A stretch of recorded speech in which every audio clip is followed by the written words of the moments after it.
시간이 흘러 붓다는 비구승단과 함께 암발라티카의 동산에 있는 왕의 객사에서 하룻밤을 묵으셨다. 그리고 행각사문 수피아도 청년제자 브라우마 다타와 함께 암발라티카 동산에 있는 왕의 객사에서 하룻밤을 묵게 되었다. 그런데 그때까지도 행각사문 수피아는 여러 가지로 붓다를 헐뜯고 법을 헐뜯었고 성단을 헐뜯었으며, 행각사문 수피아의 청년제자 브라우마 다타는 여러 가지로 붓다를 찬탄하고 법을 찬탄하고 성단을 찬탄하고 있었다. 이와 같이 그 두 스승과 제자는 서로 정반대의 말을 하며 머물고 있었다. 다음날 새벽이 되어 많은 비구들이 일어나서 둥근 진흙집에 함께 모여 앉았다. 그리고 이렇게 생각했대요. 놀라운 일입니다. 벗들이여, 일찍이 없었던 일입니다. 벗들이여, 저 모든 것을 알고 보며 동등하며 바르고 원만하게 깨달으신 붓다께서는 중생들의 여러 성향을 잘 파악하고 있습니다. 그런데 실로 이 행각사문 수피아는 여러 가지로 붓다를 헐뜯고 법을 헐뜯고 성단을 헐뜯고 있습니다. 그리고 행각사문 수피아의 청년제자 브라우마 다타는 여러 가지로 붓다를 찬탄하고 법을 찬탄하고 성단을 찬탄하고 있습니다. 이와 같이 이 두 스승과 제자는 서로 정반대의 말을 하며 붓다와 비구 성단을 한 걸음 한 걸음 뒤따르고 있었습니다. 그때 붓다는 비구들이 생각하고 있는 것을 아시고는 둥근 진흙집으로 가셨다. 가서 준비된 자리에 앉으신 후 비구들에게 말씀하셨다. 비구들아, 여기에 모여 어떤 이야기를 하고 있었느냐? 너희들 사이에 어떤 이야기가 진행 중이었느냐? 자, 이제 그러니까 앞서 벌어졌던 일을 그대로 보고를 합니다. 이제 그 보고를 들으시고는 이 부처님의 이제 본격적인 가르침이 거기서 시작이 되죠. 그 이야기가 이 85페이지부터 시작해서 무려 135페이지까지. 그러니 뭐 페이지로 하자면은 거의 50페이지 정도 아주 방대한 말씀이 이어집니다. 장광설이죠. 한 법자에 앉으셔가지고 그 한 가지 사건을 계기로 해가 이 부처님의 이야기가 정말 길게 이어지고 있는, 그러니까 이 정도 길이라고 한다면은 뭐 우리가 금강경을 대하더라도 이 정도 길이 안에 다 들어와 버립니다. 그러니까 얼마나 방대한 내용이 이 법망경 안에 실려져 있는가 하는 걸 여러분들 미리 짐작하셔도 좋습니다. 그렇게 그 방대한 이야기라고 하는 게 또 우리가 조심해야 됩니다. 아무리 이야기가 방대하더라도 그 방대한 이야기의 시작점 내지는 출발선은 있기 마련이거든. 그래서 이런 어떤 경우 내지는 에피소드를 당하여 우리 부처님께서 처음으로 베푸는 가르침이 무언가 하는 것도 오늘 우리가 일단 관심을 기울여 볼 만합니다. 미리 조금 읽어보신 분이 계신다면 이런 칭찬과 이 비난이 지속적으로 이루어질 때 부처님께서 처음으로 우리에게 제안하는 교훈이 뭔가는 막 곧바로 드러납니다. 한마디로 칭찬과 비난에 휘둘리면 된다, 안 된다? 안 돼. 칭찬과 비난에 일희일비하면 된다, 안 된다? 안 된다는 입장을 가지고 어렵습니다. 요거부터가 누가 자기를 비난하는데 화 안 날 사람이 어디 있고, 누가 자기를 훌륭하다 그러는데 얼굴에 웃음이 안 지어지는 사람이 누가 있겠습니까? 그렇습니까? 안 그렇습니까? 그러나 부처님은 첫 번째 가르침으로 비난한다고 해서 적대감을 품어서는 안 되고, 칭찬한다고 해서 안심하거나 기뻐해서는 안 된다라는 이야기를 사실은 우리 부처님 일대의 가르침 중에 첫 번째 가르침으로 베풀어지고 있는 것입니다. 참 현실적이라는 느낌 드시죠? 실제 우리가 세상살이를 통하여 느끼게 되는 그런 어떤 고충이기도 합니다. 아까도 저에게 오만방자하다고 이야기한 그 사람과 만난다, 안 만난다? 이게 첫 번째 가르침부터 나한테 내 것으로 착근하지 못했다는 증거입니다. 그리고 온갖 참 훌륭하다는 이야기하는 사람만 주위에 다 데리고 다니면서 밥 사주고 돌아다니. 이 시작부터 이건 이미 걸러먹었다. 이렇게 평가받지 않으면 안 돼. 그래서 우리가 경전을 공부하는 사실은 공덕이기도 하고 이익이기도 합니다. 이제 누가 저보고 칭찬과 비난에 휘둘리서는 안 되고 일희일비해서는 안 된다라고 충고하겠습니까? 그렇습니까? 안 그렇습니까? 근데 오늘 또 여러분들과 함께 이 경전을 읽으면서 나의 삶을 또 한번 되돌아보고 반성하는 이게 문자로 우리에게 다가오는 부처님이시지만 자기 자신의 어떤 받아들이는 자세에 따라서는 살아계신 그런 육신의 부처님의 준엄한 질책이라고도 우리가 여길 수 있는 부분 아니겠습니까? 실제 그렇게 진행되는지 한번 보도록 하십시다. 그래서 86페이지 5번 단락 보면은 비구들아, 다른 사람들이 나를 헐뜯고 법을 헐뜯고 성단을 헐뜯는다고 하더라도 그때 너희들에게는 뭐가 있어서는 안 된다? 적대감이 있었어도 안 되고 불평이 있었어도 안 되고 마음에 불쾌함이 있었어도 안 된다. 비구들아, 다른 사람이 나를 헐뜯고 법을 헐뜯고 성단을 헐뜯는다고 하여 그때 만약 너희들이 뜻을 잡지 못하고 흔들린다면 그것은 너희들에게 장애가 된다. 왜 적대감을 품어서는 안 되고 함부로 불쾌한 마음을 가져서는 안 되느냐? 참 실용적입니다. 그것이 기본적으로 너희들 수행에 방해가 되기 때문에. 금쪽같이 소중한 인생, 그 중에서도 어떻습니까? 황금 같은 청춘 시절을 이 길에 바친 너희들이 그 소교의 성과를 달성해야 함에도 불구하고 무언가가 그 길을 나아가는데 장애가 된다면 그 얼마나 안타깝고 곤혹스러운 일이냐. 그런데 누군가가 불법성 삼보를 헐뜯었다고 해갖고 그것에 실제 감정적으로 동요하고 기분이 나빠지고 한다면 그건 수행에 큰 장애가 되나니라. 부처님 이 입장을 지금 논리적으로 차분차분 제시하고 계시는 거죠. 비구들아, 다른 사람들이 나를 헐뜯고 법을 헐뜯고 성단을 헐뜯는다고 하여 그때 만약 너희들이 뜻을 잡지 못하고 흔들린다면 실로 너희는 다른 사람들의 이야기가 잘 되었는지 잘못되었는지를 바로 알 수 있겠느냐. 장애가 된다 했을 때 그 장애의 이 흐름, 이 맥락에서의 실제 발생할 수 있는 장애를 또 한번 지적을 하시죠. 남의 비난에 적대감을 품는다든지 불쾌한 느낌을 가진다는 것 자체가 크게 보면 수행의 진로에 장애가 되는 것은 물론이요, 당장 어떤 장애로 돌아올 수가 있다? 상대방 말이 옳은지 그른지를 알 수 없는 장애가 발생한다. 참 의미 있는 지적입니다, 여러분들. 그러니까 부러우면 지는 거다, 먼저 하는 사람이 지는 거다 하는 것은 화를 냈다는 자체가 졌다, 또는 부러워한다는 자체가 졌다라기보다는 어떻습니까? 사실 진위를 판단하는 그런 기회 내지는 여건을 박탈을 해버리기 때문입니다. 화가 잔뜩 나가 있는데 그 사람 말이 옳은지 그런지를 어떻게 압니까? 결국에는 냉철한 논리적으로 너희 이런 이야기가 잘못됐다는 걸 지적을 해줘야 될 거고 옳으면 옳다라고 인정을 해야 될 건데 그게 감정적으로 대할 일은 아니지 않습니까? 부처님은 이 지점을 장애의 구체적인 사례로 지금 들고 있는 거 유심히 생각해 보시면 도움이 되고 굳이 설명을 필요로 하지는 않을 것입니다.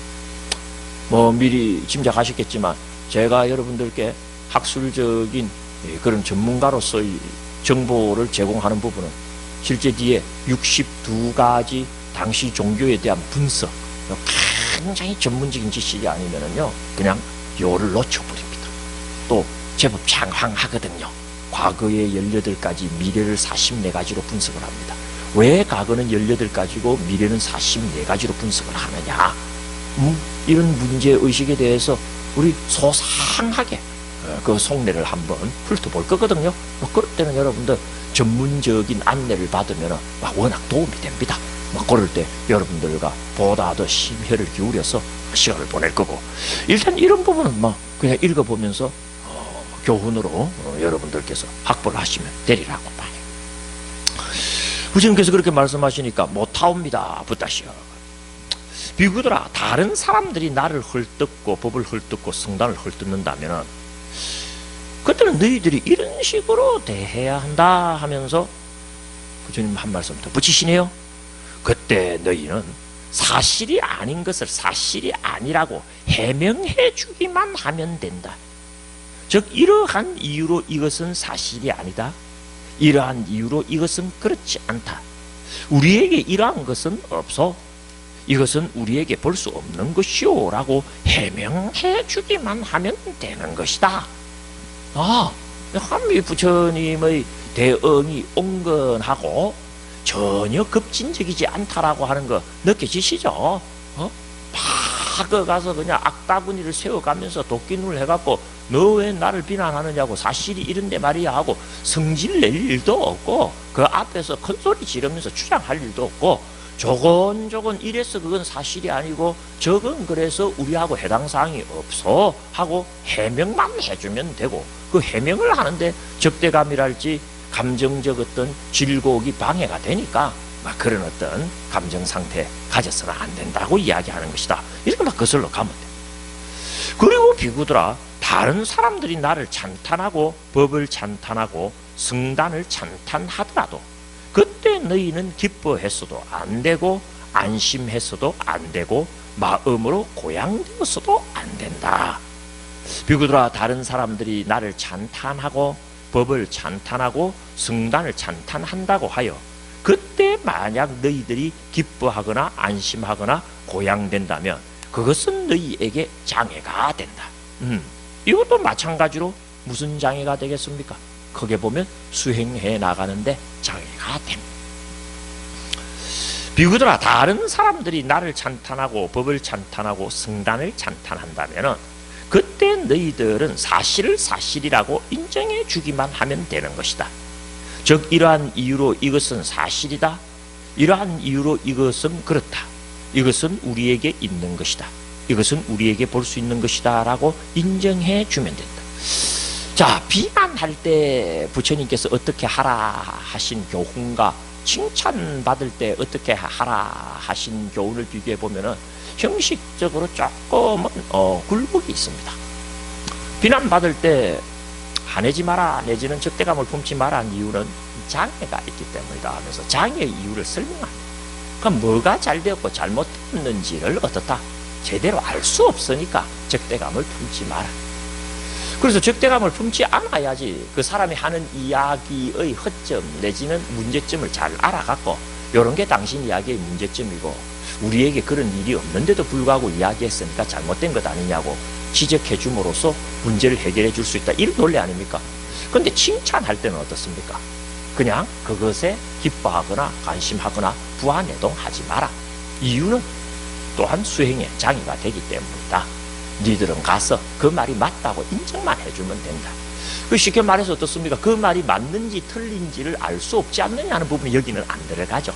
그죠? 우리가 이제 흔히 예를 들어서 비난할 때 부처님 이야기는 충분히 이해가 되었어요. 맞아, 비난한다고 함부로 흥분했다가는 사실이 아님을 이야기할 기회조차도 내가 상실할 수가 있겠구나. 그럴수록 냉정을 찾아야 되겠다. 이런 거 우리가 짐작이 가죠.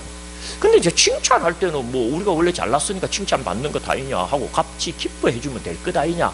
지금 그런 분위기로 이 대목을 넘길 수도 있는 거거든. 근데 그러면 안 됩니다.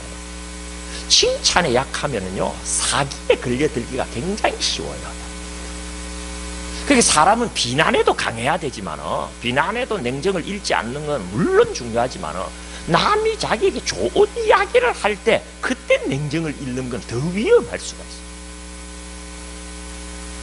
사기 중에 가장 심각한 사기가 종교적 사기입니다. 그리고 사기를 치는 사람 내지는 기만하는 사람들이 처음에 접근할 때 방식이 뭡니까? 당신 대단하다. 그쵸? 길거리 가면 와 얼굴에서 빛이 보입니다. 나는 가면 그런 사람이 붙어 죽겠어.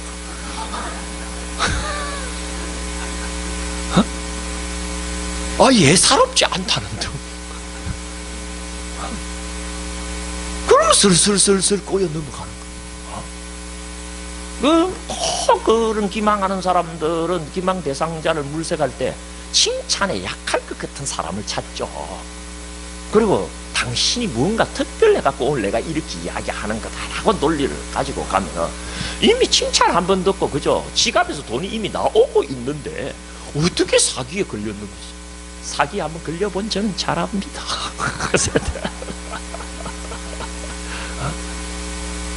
그리고 두 번째, 이 비난에 흥분하고 또 칭찬에 귀를 솔깃해하는 사람은 심리적으로 자존감이 떨어지는 사람입니다.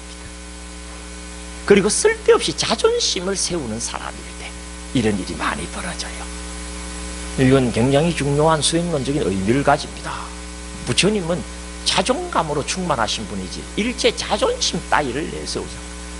그럼 우리는 뭐가 자존감이고 뭐가 자존심인가를 구분하는 것은 일찍이 공부를 많이 했습니다. 높아지는 것을 가지고 자기를 확인하려고 하는 심리가 자존심이고 깊어지는 걸 가지고 자기를 확인할 줄 알면 자존감이다. 이렇게 보는 게 제일 좋습니다. 이게 높아지는 것은 세상 사람들이 인지하기가 쉬워요. 돈이 많다, 건물이 많다, 이런 거는 말하면 팍팍 사람들이 알아듣는다. 근데 그 사람이 깊이는 외부에서 볼 수 있다 없다? 없는 거예요. 사실은 중요한 게 자존감입니다. 깊이입니다. 흔히 사람들은 나무와 나무 잎사귀와 그 잎사귀에 달린 뭐다 열매를 보지 그 나무 뿌리를 보지를 않아요. 실은 그 뿌리가 훌륭하기 때문에 어떻습니까? 가지가 튼튼하고 열매가 실한 법인데 그 뿌리의 튼튼함은 전혀 고려 대상이 넣지 않는 일종의 판단 미스를 범할 우려가 크죠. 그러니까 뿌리는 부실한데 일순 껍데기를 번드르하게 내놓은 그런 걸 보고 어떻습니까? 혹 빠지니까 걸려들게 되는 것도 막 그런 것이에요. 요 한마디를 가지고 우리는 그런 많은 담론들을 또 끄집어낼 수 있고, 또 하나는 우리 부처님께서 이런 식으로 칭찬과 비난에 흥분하지 말고 일희일비하지 말고 휘둘리지 마라 라고 하는 이 이야기는 부처님 스스로가 그러지 않은 분이시기 때문에 이 지적이 가능한 겁니다. 아이 누가 뒤따라 오는데요 부처님? 한 명은 계속 부처님 욕을 하고 오고요, 한 명은 부처님 계속 칭찬만 하고 옵니다.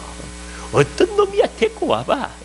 이래 되면 이게 문제가 벌어지는 거예요. 근데 부처님은 제자들을 불러놓고 일희일비하지 마라 그 말씀하시죠. 그건 우리 부처님이 갖추신 공덕 중에 다음과 같은 공덕이 있기 때문이다 라고 보시면 됩니다.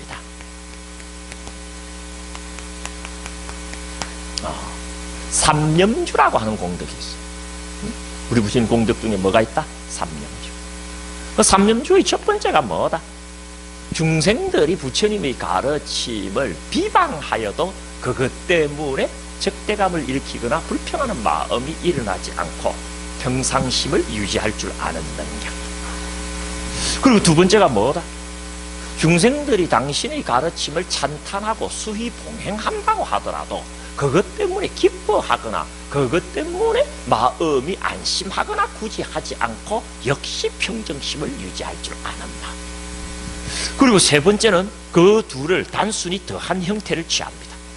어떤 중생은 나를 칭찬하기도 하고 어떤 또한 동시에 비난하기도 하지만 그가 칭찬하거나 비난하거나 그게 내 마음이 흔들리는 일은 있다 없다?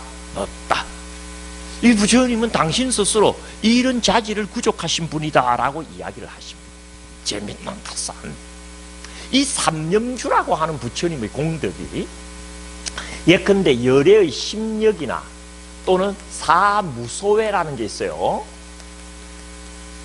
사무소외 그리고 마지막에 대비라고 하는 것까지 포함을 해갖고 이게 모두 18가지 덕목을 구성을 합니다.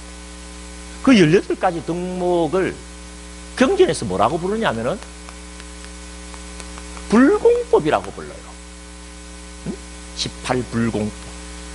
불공법이라고 하는 것은 뭐냐? 십지보살도 공유하지 못하고 부처님만이 특유하게 갖추시는 덕목이다, 자질이다, 이런 뜻입니다. 뒤집어 말하면은 이게 그렇게 어렵다라는 거예요. 칭찬에 얼굴에 미소 짓지 않고 비난에 속에 어떤 요동도 없고 하는 것은 부처님 정도 돼야지 가능한 일이지, 그게 실제 이루어지는 경우는 참으로 어렵다. 정상적인 사람이라면 어렵습니다. 제가 한번 TV를 보니까 택시 운전수가 나오시는데 이 택시 운전수가 참 특별하더라고요. 어떻게 특별하냐? 후방 카메라, 전방 카메라, 측방 카메라, 이 택시 안에 카메라만 8대가 달려있어요. 그리고 왜 이렇게 카메라를 많이 달았나? 그러니까 충돌 사고가 일어나면 하도 사람들이 그냥 아기처럼 달려 들어가고 자기를 갖다가 급한 지가 잘못했다. 그러니까 그걸 하려면 어떻게 해야 된다? 증거 자료가 있어야 되니까 이 여러 개 해갖고 꼼짝 못하게 하려고. 그래서 이 카메라 가는 게 자기 취미다라고 할 정도로 카메라를 많이 달았는데, 문제는 뭐냐면 이 사람이 화를 안 내는 거예요. 어떤 사람들이 와갖고 찡짜를 붙어도 화를 안 내는 거예요. 근데 화를 안 내니까 어떻게 그런 상황에서 말도 못하게 부당한 상황인데도 화를 안 냅니까? 그러니까 나중에 심리분석 정신학자가 나와서 했는데요, 화를 낼 줄 모르는 사람이 되어버렸다는 거예요. 그러니까 화를 내야 될 자리도 화내갖고 소용이 없으니까 화를 안 내게 된 겁니다. 내가 무슨 이야기를 하느냐면요, 그건 비정상이라는 거예요. 화를 낼 수 있는 그런 어떤 이 두뇌 구성 내지는 심리적인 메커니즘 자체가 상실되어 버리고 훼손되어 버려요. 그러니까 보통 사람이면 이 경우는 왜 저런 식으로 해? 하고 문제가 딱 느껴져야 되는데 그 사람 눈에는 문제가 안 느껴진다는 거예요. 어떤 것에 대해서. 그러니까 화를 자연히 안 내는 사람, 쉽게 말하면 화내면은 당하기만 하니까 어떻습니까? 머리로 화 안 내는 사람이 돼버려요. 그러면서 그 정신의사가 하는 이야기가 마치 부처님처럼 화를 안 낸다고 이야기를 하는 거예요. 부처님께서 화를 안 내시는 것은 화를 내야 될 자리임을 모르기 때문에 화를 안 내시는 게 아닙니다. 이건 누구나 화가 날 자리지만은 내가 화를 안 내는 거죠. 무슨 말씀인지 알겠죠? 이 삼념지를 그래서 여러분들 잘 이해해야 됩니다. 부처님은 정서적으로 꿈틀꿈틀 되시고 어떤 정서적인 민감도도 훼손된 것이 없으신 분이십니다. 그걸 대의명분으로 어떻다? 잘 다스리고 계십니다. 요는 우리의 마음은 다스려야 할 대상이지 제거의 대상이 아니라는 겁니다. 우리는 분노를 제거해서는 안 됩니다. 기쁨의 마음을 제거해서는 안 됩니다. 하지만 나의 의지로 충분히 그걸 다스릴 줄 알아야 된다, 안 해야 된다? 알아야 돼. 조금 있다가 화를 낼지언정 지금은 화낼 때가 아니면 어떻다? 그 순간은 화를 딱 누그러뜨리고 아무 일 없는 것처럼 할 수 있는, 아시겠죠? 부처님은 말하자면 삼념주라고 하는 이 불공법을 통하여 막 그런 어떤 지점에 이르신 분이다, 이렇게 이제 볼 수가 있는 거죠. 그래서 이제 제자들을 보고 가볍게 뭐라고 그럽니까? 칭찬과 비난에 일희일비하지 말고 휘둘리지 마라 하는 그런 그 교훈을 그냥 가볍게 던지시게 되고, 그렇게 자연스럽게 던지시게 되는 막 이유도 우리가 삼념주라고 하는 걸 떠올리면 충분히 이해가 간다, 안 간다? 갑니다. 항상 부처님 그렇게 지내시니까. 그래서 우리 부처님은 지나가시다가 미소를 가끔 지으실 때가 있죠. 그럼 제자들이 반드시 이유를 묻습니다. 서가세조는 삼념주를 성취하신 분이라 표정에 변화가 없으신데 오늘따라 어떤 연유로 미소를 띄우십니까? 하고 꼭 물어봐야 됩니다. 안 물어봤다 그는 우리는 하도 실실 웃고 다니니까 웃어도 신경도 안 쓰는데 부처님은 미소만 살짝 띄워도 어떻습니까? 뭔 일이 있으시다 싶어갖고 그 이유를 제자들이 꼭 묻고, 이런 연유가 있어서 내 오늘 미소를 지었나니라. 이 경전은 이제 그런 것들이 나타나실 정도죠.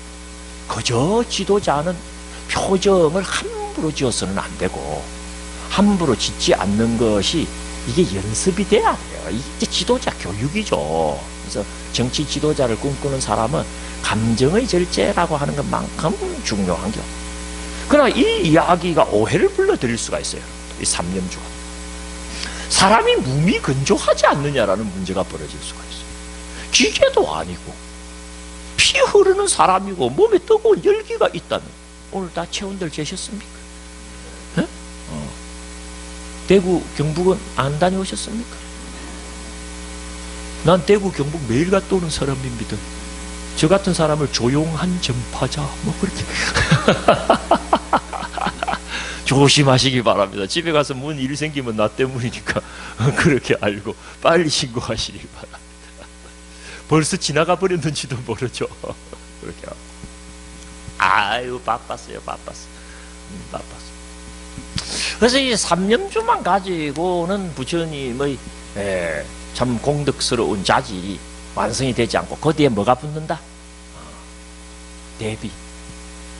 그러니까 엄밀히 말하면 부처님은 일체 중생에 대하여 한없이 큰 슬픔의 마음이 베이스에 깔려있기 때문에 그가 칭찬한다고 하더라도 칭찬에 부안해동하지 않으시고 비난한다 하더라도 비난에 흥분하거나 화를 내거나 하지 않으시는 거죠.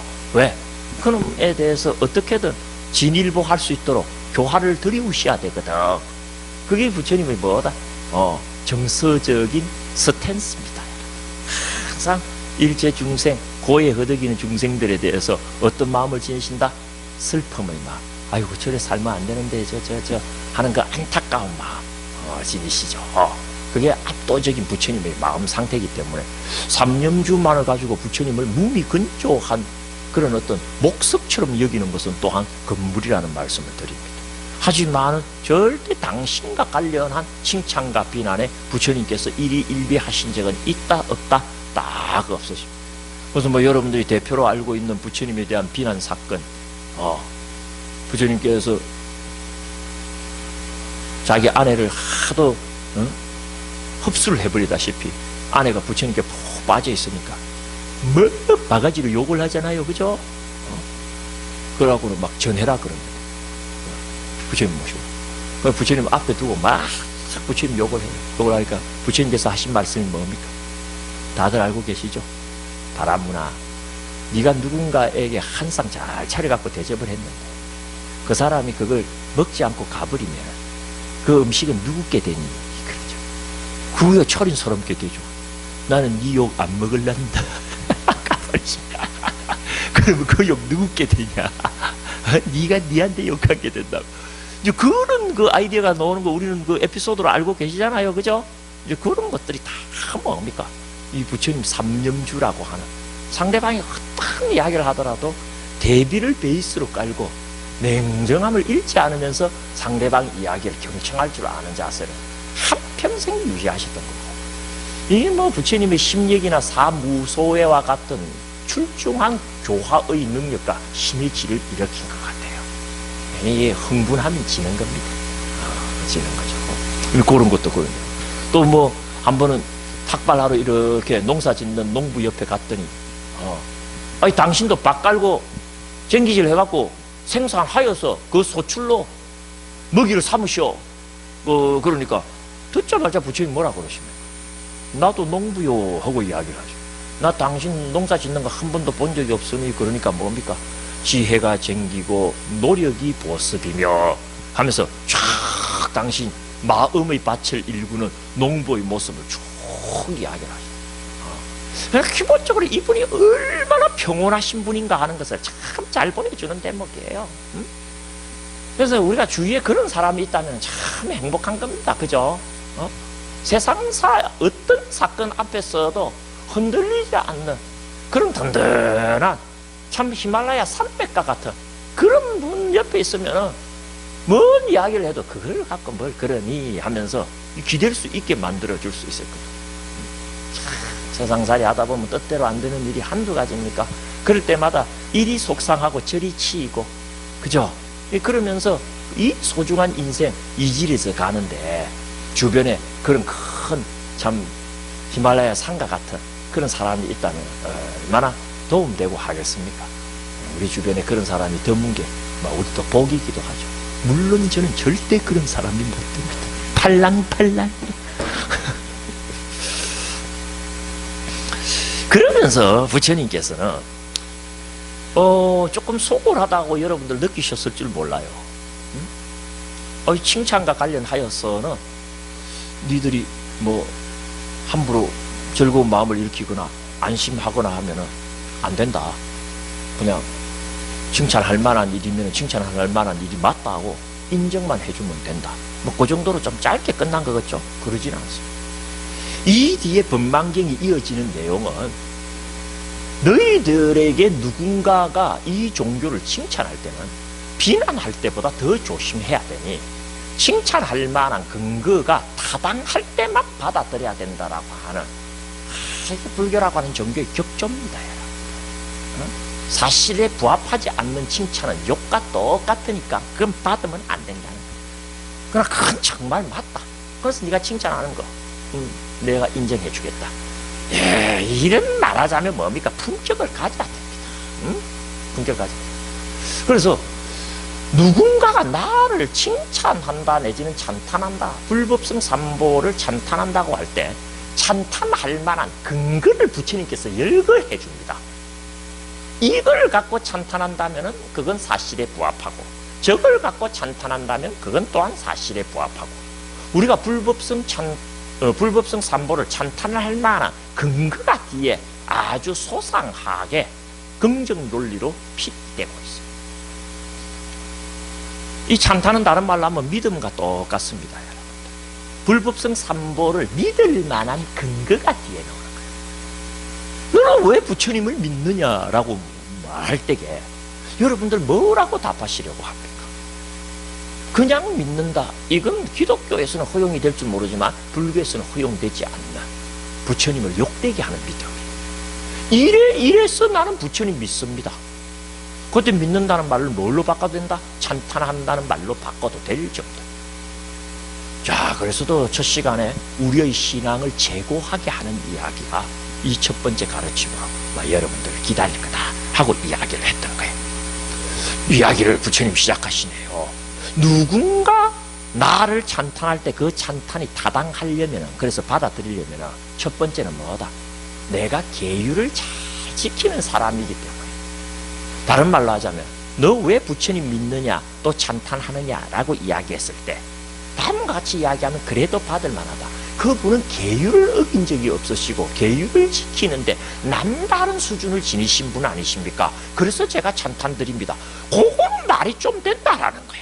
무슨 말씀인지 알겠습니까? 그런 식으로 부처님 이야기를 하십니다.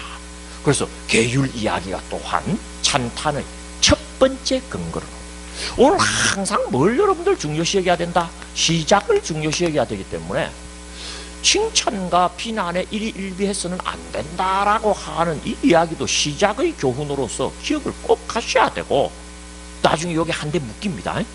그 다음에 찬탄의 근거를 이야기할 때 첫 번째 근거로 부처님께서 제시하는 게 뭐다? 계율이라고 하는 덕목을 제시하는 것도 여러분들이 관심을 가져야 된다, 안 가져야 된다? 가져야 돼. 왜? 다른 이유보다도 그게 뭐기 때문이다? 시작이기 때문에. 예, 불교는 뭘로부터 시작한다? 계율로부터 시작한다. 종교는 계율로부터 시작한다. 계율 청정이 전제되지 않는 모든 논의는 공허하고 그만. 왜? 계율 청정이 시작이. 시작하니까 여러분들 혹시 기억하시는지 모르겠어요. 2003년 2월 1일에 혹시 무슨 일 있었는 줄 압니까? 그 20년이 다 된 과거 지사를 우리가 무슨 수로 알아요, 그죠? 20시간 전이 지금 헷갈리는데, 혹시 아시는 분 계세요? 2003년 2월 1일. 미국 우주왕복선 콜럼비아호가 지상 60km 상공에서 폭발을 해갖고 승무원 7명이 거기서 죽었어요. 이 사건이 왜 벌어지냐? 이 문제 때문에 벌어져요. 우주에서 무사히 임무를 수행하고 이제 귀환합니다. 귀환할 때 가장 중요한 게 뭐냐면 시작이에요. 시작이 뭐냐면은 대기권 진입각을 정확하게 잡는 겁니다. 그게 7도예요. 우리 지구가 이렇게 있고 공기가 이렇게 둘러싸고 있잖아요. 이 대기권 그래요. 이게 초당 7.6km 속도로 다르기 때문에 속도를 줄여야지 않으면 지구로 못 들어와요. 그래서 방법이 뭐냐면은 역추진 로켓을 쏴야 되는데 초당 7.6km를 정지시킬 만한 역추진 브레이크 로켓을 쏠 수가 없대요. 그래서 학자들이 개발한 게 뭐냐면은 공기의 저항을 브레이크로 삼는 겁니다. 그래서 이제 대기권이 진입하면서 공기의 저항을 받아갖고 로켓의 속도를 줄여갖고 안착을 하는 건데, 딴 거 다 필요 없고 처음에 진입할 시작만 잘하면 그 다음에는 알아서 이루어집니다. 근데 그 진입 각이 몇 도냐면 7도입니다, 여러분. 7도. 7도보다 각이 조금만 높으면은요, 물수제비 뜨듯이 튕겨나가고 우주비야 바로 돼버립니다. 이제 건들지도 못하고 어떻게 해수가 안 됩니다. 근데 7도보다 조금만 깊어도 어떻다? 속도가 너무 빨라갖고 이게 7도로 돌아와야지 1500도씨 여기까지는 견디는 쇠를 만들어. 근데 그 이하는 뭡니까? 타버립니다. 그리고 너무 가속이 되어갖고 그대로 추락해버려. 그러니까 처음 들어올 때 그 첫 출발만 딱 잘해버리면 그 다음은 알아서 배기권에서 지가 이렇게 순행하다가 딱 떨어져요. 알아서 들어온다고 뭐 할 짓이 없어. 요게 말하자면 뭡니까? 전부입니다, 전부. 그래서 지구 기한과 관련한 로켓 사이언스는 뭐다? 시작이 전부다라는 말을 해요. 시작의 7도 각도만 정확. 근데 뭐 대기권이 보입니까? 뭡니까, 그것서? 그러니까 모든 로켓 사이언스가 최종적으로 집중되는 부분. 산도 올라가는 게 힘든 게 아닙니다. 내려오는 게 힘들어요. 그죠?